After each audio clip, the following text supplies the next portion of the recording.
umuntu ovele nayo le ntanga ngibulela kakhulu kuba masibe nako kuba sidibane ndimane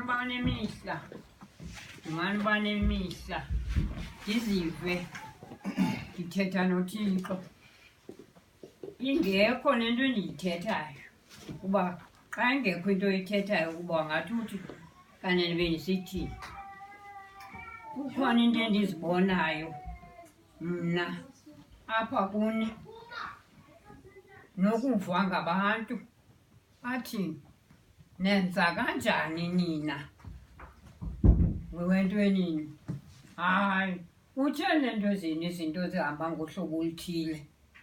Hayi ndiyilaliseleyo ndiyibhekise phaya ndibuye ndithi ngaphakathi xa sendithetha noThixo kwengoku ndithi ndibulele baThixo wena usiphile into ebesingenayo amandla okuphathisana, amandla amakhulu okuphathisana. Uthi noba kuyintoni kodwa kuyemiwa kwelikhaya. Ndiyabona ke le nto isukela kubazali bethu, ngabo abasibonisayo uba nithi uze nilunge apha ebomini nidibane. Ndiyayibulela kakhulu into esiyenzayo, ndiyayibulela kakhulu. Ingaske singaze siyiyeke noba siphi mnye umntu emasicele kuye sibulele kuye. Sizibonile into ebezisenzeka nangaloo Disemba sazibona ithi zilunge into ethile afike uThixo anipha amandla. Anditsho uba ndinamandla mna, hayi andinawo, kodwa ikhona into endiyibonayo nakweli khaya ikhona into endiyibonayo uba sithi sawudibana ibe khona into engenayo apha kuthi phakathi, ibe khona into engenayo esixelelayo uba ngoku masithi noba semna ke ngenye ixesha sendindedwa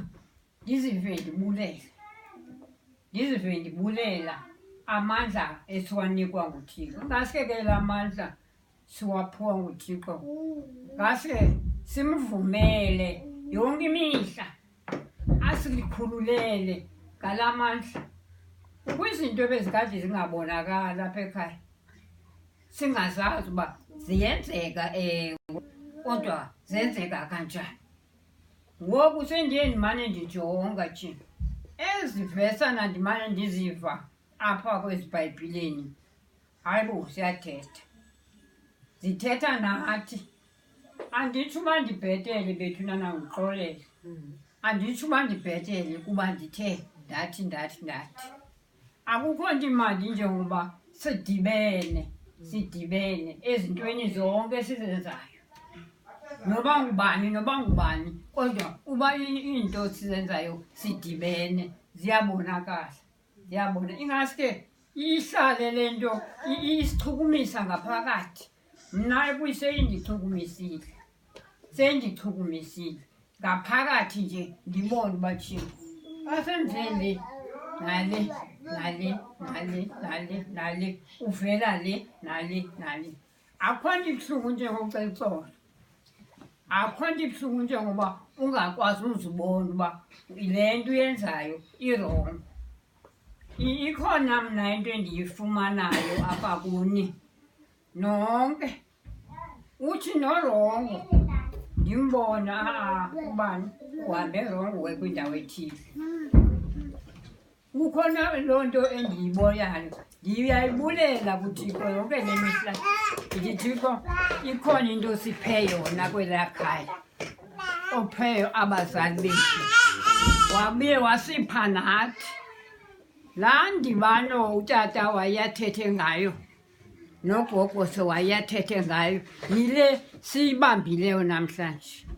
Bekungangathi bekungangathi singa uThixo angasipha la mandla athi nosibonayo athi noba ubona into erongo emntwini ayeke abeyigxeka eyithini hayi lamgxeko awufuneki ndinezinto endizibonayo ke mna andazi noba ndingaze ndizithethe mhla kwenzeka ntoni okanye mhla savuyela ntoni na kodwa ikhona into uThixo afuna ukusinika yona afuna ukusibonisa yona ingaske ke loo nto yenzeke ingaske ke loo nto afuna usibonisa yona uThixo yenzeke seyibonakala isenzeka usoloko ekhona phakathi kwethu ezintweni nakwaba bancinci bayabonakala kominye imizi uthi kwawuthi kwafika umfazi hayi uqale kudinga ungadityanwa emzini ungadityanwa kodwa kubekho imini ekuthi udityanwe ngazo apha ekhaya ndiyabona mna khona le nto isidibanisayo le nto uThixo afuna usidibanisa ngayo angathi asipha amandla yonke le mihla ndinemini ezininzi ke endithe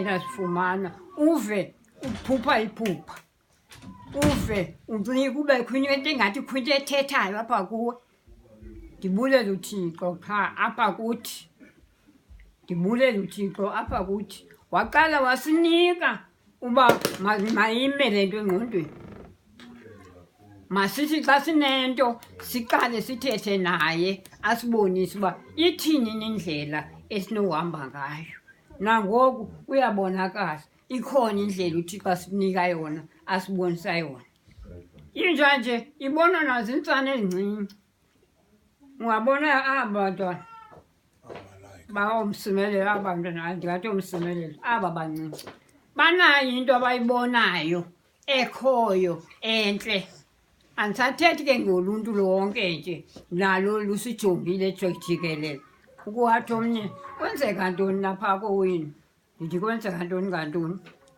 utheni le nto ingathi nisoloko nibambene nje ndithi ke mna kuye ubufuna sisoloko sithini singabambani ungathethi ude waphele nathi usipithuka ungathethi ude waphele nathi usipithuka sithethe hayi sendizawuyeka sendigqibile uThixo ndimxelele ndathi ngasandiphe amandla endithethe nani ndithi intle kodwa le nto siyenzayo andikeve nto imbi esenzelwa ngomnye umntu instead uske ubone omnye umntu esithi nenza kanjani nanina angathi umntu amuze lo mbuzo bokwazi uba ikhona into ke bendikade ndinganento zinto endingaziqondiyo nam kodwa mhla ndadisayida ngenye imini ndathi make ndithethe noThixo wam yonke le mihla emveni koko hayi zonke izinto zatsho zabonakala besingabethuna singa uThixo angasipha amandla ndiwethandazela yonke le mihla ndithi uThixo lenga angasipha amandla asipha amandla okuba masithini masibambane ngoba ndingathi kwendathi uzuko abonakala uzuko ecaphukela le nto ndiyenzayo uqale ke ngokumoya ungangeni kakuhle kanti uma ke wathi ndimthi aqala abuye umva ezibona uba hayi irongo le nto ndiyenzayo apha ekhaya nditsho mna ndithetha into endiyiva ithethwa nangabanye abantu uba siyabonwa ukuba siyadibana ikhona le nto sidibana ngayo mna sendithi hayi ngabazali bethu ngabo abasinikileyo amandla yoba yonke into esiyenzayo masithini Masidibane. Hayi ndiyabulela mna andazwa mnye umuntu. Noba kuyintoni phakathi kwethu kodwa uThixo usiphila amandla. Ngibone kwezi ntsuku zidlulileyo. Siyabulela. Ngibone kwezi ntsuku. Wathi uThixo ningake nindilibale. Siyabulela. Wathi ningake nindilibale. Siyabulela. Siyabulela tata baba. Siyabulela.